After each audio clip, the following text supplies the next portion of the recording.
One Piece chapter 1184 was released yesterday on Manga Plus. I won't lie, I was totally spoiled by Twitter, but that's okay. So I discovered this chapter that shows us a bit more of Brook's flashback, of Brook's past and the kingdom of Vesperia. If I'm not mistaken, and about his relationship with Prince Leuven, who will become King Leuven. We're going to talk about it. We're also going to talk about the little controversies around One Piece, these past few weeks, of course. So there's a lot of information to cover. And since we're talking about data, it's the perfect time to talk about our sponsor of the day, NordVPN. Of course, nowadays we spend a lot of time on the internet, but between ads, shady websites, hacking attempts, or even just blocked content, depending on the country, it can get pretty annoying. With NordVPN, you can secure your connection with just one click, whether it's on your PC, phone, PS5, or even several devices at the same time. You simply choose the country you want to connect to, and that's it. Perfect if you want to access certain content that's unavailable in France or protect your data when you're on the go. You can also use it to set your location in another country to take advantage of offers, products, and services that might be cheaper depending on where you are, like a Crunchyroll subscription or booking certain hotels. You can also use it to watch sports events that are broadcast for free abroad while they're paid in France. But it's not just a VPN, they've also added some very interesting threat protection features. It blocks ads, trackers, and even blocks some suspicious sites before they even open. And with their current offer, you can even enjoy a built-in password manager.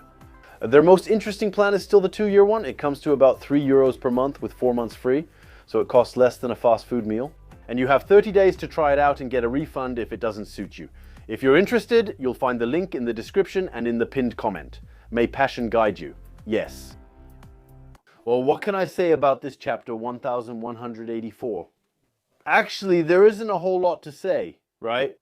We're in an Oda-style flashback, I want to say. That means we start with a flashback to a certain time period.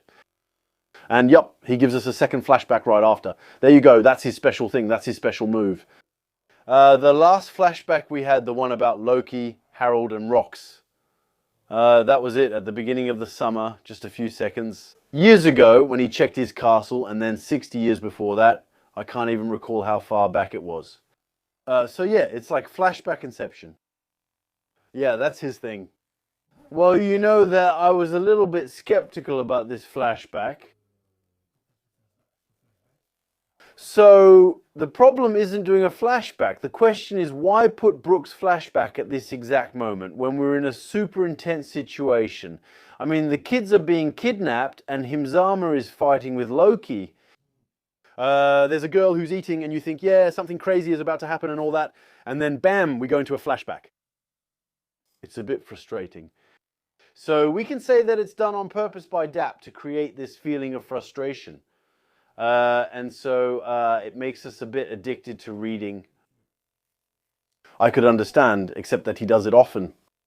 And so it's frustration. It's not even positive frustration anymore. It's just frustration, really. That's it. Knowing that Broke, we really don't care.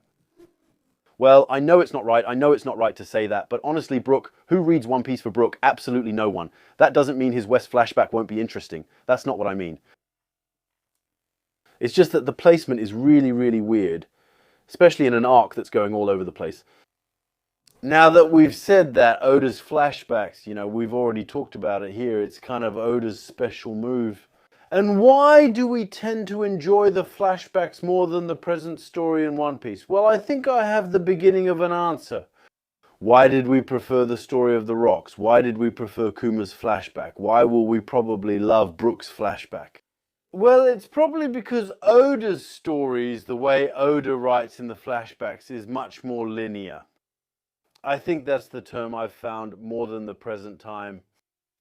But I still don't really know how to explain that well. I mean, in the present time, the story isn't linear. Like, suddenly we'll follow a character who's going to do something. Before that thing, that plot line, is resolved, we're going to start another plot line in parallel that will move forward. Then that plot line won't be finished. We're not going to go back to the previous plot line. We're going to open another plot line and so on. Which means that One Piece, when you're in the present time, sure, it's entertaining, but it's a bit heavy to read and follow. Because if you don't remember what happened 40 chapters ago, and it's not your fault if you don't remember what happened 40 chapters ago, because during those 40 chapters there were Well, I'm exaggerating, obviously. But you had 10 or 15 more plot lines on top of the ones you were already following. When you return to the first plot line, you forget what happened and have to reread it all, but I don't have time for that. There you go, I'm not going to lie to you. Whereas with flashbacks, well, there's a beginning and an end, and there aren't 40,000 subplots. So there was the flashback with Rox, Ralde and Loki, and well, there weren't 36,000 subplots. There were little hints of things that will be resolved later, but it wasn't a new plot. It's just, actually, this happened too, but we'll come back to it later. It's not quite the same. It's not, wait, here, the main story here, yalla, the sun will definitely fight against him summer. Wait, we'll look at that later, and come on, let's go back 70 years and tell you another story. You see what I mean? It's not the same thing. That wasn't clear what I just said, but anyway, you get what I mean. I guess people of good will understand what I'm trying to say. There you go. In the flashbacks, as I said, it gets right to the point. There you go. At least there are fewer subplots. You know, the last flashback we had, how many were there? 3 subplots, maybe 4. Quickly! Whereas when you go to the present time, there are a lot more storylines. It gets heavy, but with a flashback, you know you're following a story with a beginning and end, so it feels like it's going somewhere. There's a purpose. There's a, you know that at some point it's going to end and it's going to conclude something. There's going to be a sense of conclusion that you don't have yet with a lot of the manga storylines, meaning you'll see you don't get the ending. If you use that argument, you're either being dishonest or pretending not to understand. Yes. Before talking about the flashback itself, we'll also have to talk about all the crazy theories, because I got roasted on Twitter a week ago. Because I said that, damn, there are a lot of One Piece fans who prefer to imagine One Piece, that they enjoy imagining One Piece more than actually reading it. Punchline, there you go. But what did I mean by that? Obviously, you have the right to come up with theories about your favorite manga. That's not the problem. The problem is that when I do a review and I stick to a specific chapter and the concrete events in it, there are some people who come and spit in my face and call me a fake fan with arguments based on theories. There you go. For example, last time I said, well, I complained a bit about, as I was telling you, I was a bit skeptical about the timing. Was it really the right moment to throw in Brook's flashback now? There you go. People can think what they want. And I was told, but wait, didn't you understand that actually it's a flashback to show that Brook is connected to Cusin? If they have curly hair, there you go, there you go, there you go. And also to say where Mihawk comes from? Because at one point we see Candle appear and there are sound effects that use the same font as the sound effect from Mihawk's first appearance. There you go. That's just in your head. Until proven otherwise, the guys saying that are just imagining it. That's not something specific in the chapter or part of the story. That, maybe it's aesthetics or something like that if you want. Right now, it's just in your head. You can't argue your chapter is a banger because of a supposed nod to Miyoko. You don't even know if it's actually a nod to Miyoko. And you're bothering me with that. You see what I mean? That's exactly what I'm talking about. Some people are loving the chapter because, hey, there's a nod to Mio, or there's an onomatopoeia. Damn, you guys are crazy. You're out of your minds. I'm telling you, you're out of your minds. But maybe you're right. Yeah, maybe it's true. But even if what you're saying is true, it still wouldn't be a valid argument. That's not storytelling. Sorry, so what is it? That's Easter that's a wink. But it's not storytelling. What's this story? Wait, the chapter is a banger because there's Mio's onomatopoeia. You have a problem, but if it makes you happy, go ahead. Just don't bust my balls with your nonsense, that's all. Maybe you're right. Yeah, it's possible.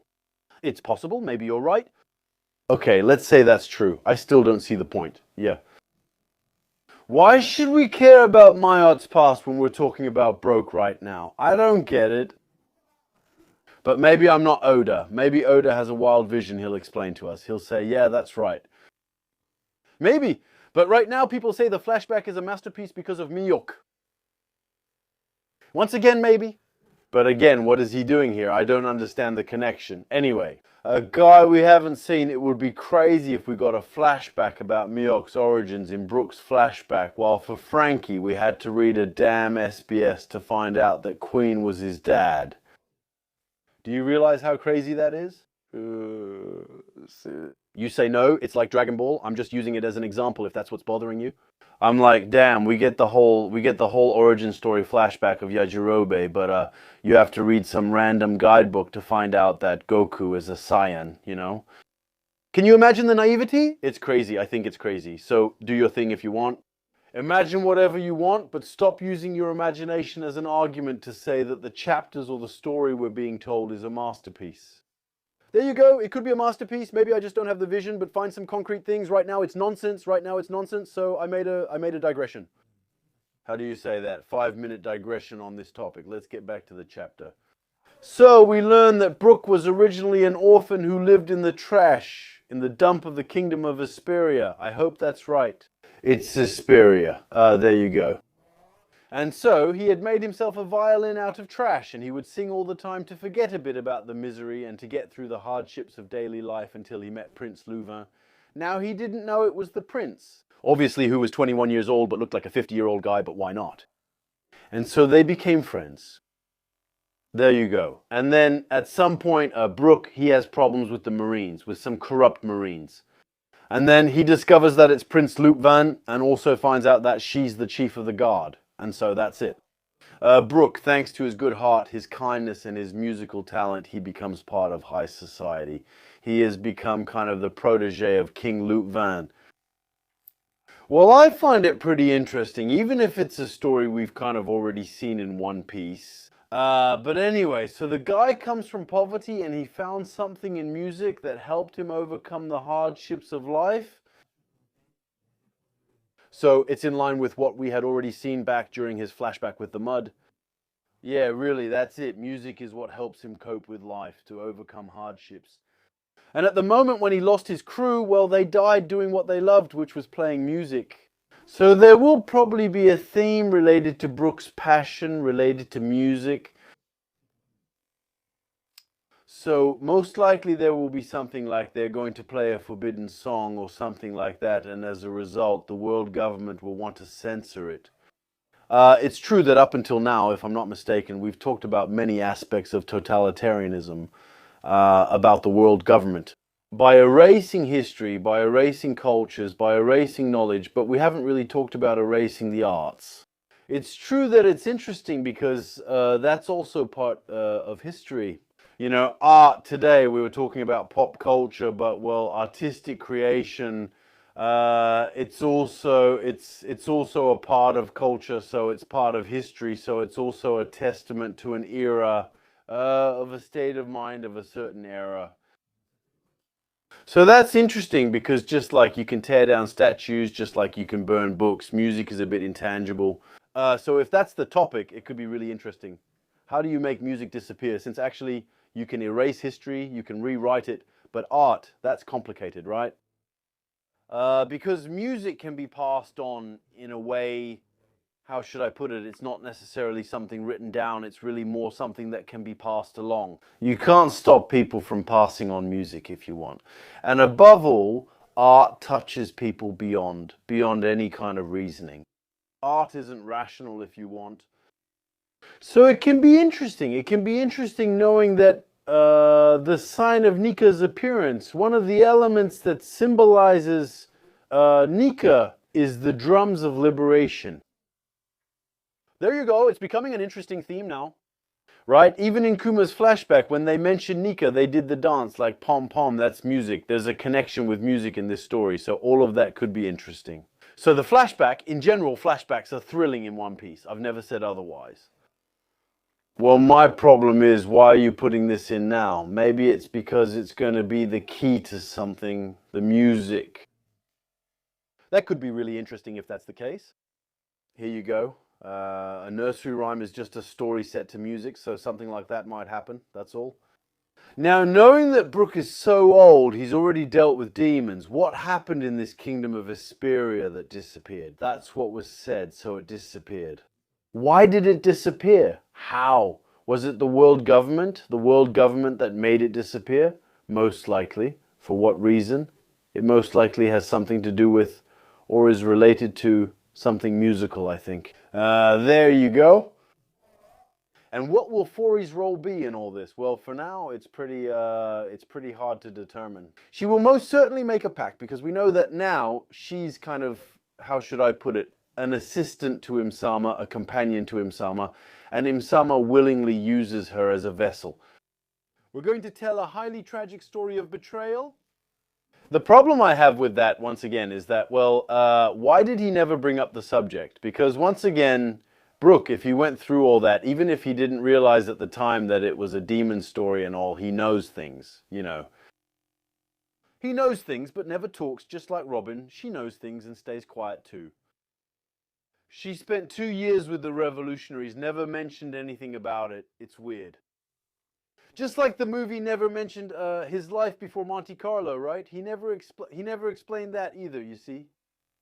So this whole thing is really weird. It's going to be very interesting, for sure. For me, the whole thing about getting Mio's origins, well, okay, why not? But I really don't see the point of knowing this guy's origins. Especially since the character so far relies on his mysterious aura. Unless they give him a backstory like Shanks. In this context, it could be interesting because he has a twin brother, and actually he's a divine knight, so it puts a lot of things about the character into perspective. But having, how should I put it, Minho Mio's flashback, I really don't see the point. The character doesn't seem that important, honestly. But we'll see. Anyway, we'll probably get a flashback about Shanks' youth at some point. We're definitely getting Shanks' flashback. You can't finish without it. If we get a flashback of Shanks, we'll get Mihawk's flashback too. Like a domino effect, I'd say. That's not the right expression. I'm tired. It's Monday morning. You understood me. Since Shanks' story involves Lias and Mihawk, things like that will happen. Anyway. So, we'll see how this flashback turns out. It's definitely going to be exciting. It's definitely going to set off alarms and everything you can imagine. The big question is how this connects with everything happening now. Will Shuri's character be key at some point in defeating Imsama? Because again, let's say Brook saves this girl, he saves her.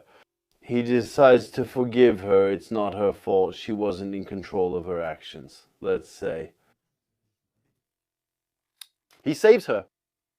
She joins the Straw Hats.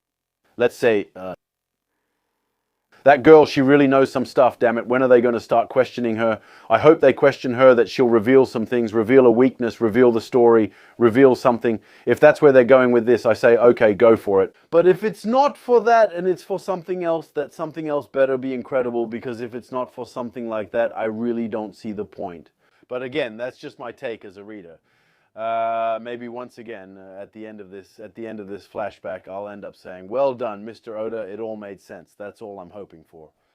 I'm still skeptical, that's it. That's pretty much all I had to say about this chapter. That's it. I'll take this opportunity to tell you about Spatule Bros. You know, where you'll find Spatule Shop #1 Isekai Era in book and ebook form, as well as lots of goodies. A very good way to support the channel. Another way to support the channel is to join this channel, you know, for less than €3. You know, it's a way to support the channel. It gives you access to content ahead of time. That's it. Sometimes you get previews a few hours or even a few days early. You know, we started this about a week ago. Already more than 50 people have supported the channel, so it's really nice. Thank you very much. We'll see going forward if we can make more exclusive content like this. Anyway, thank you for your support. Feel free to leave a little comment, and I'll see you soon on Spatule Bros for new videos. Yes.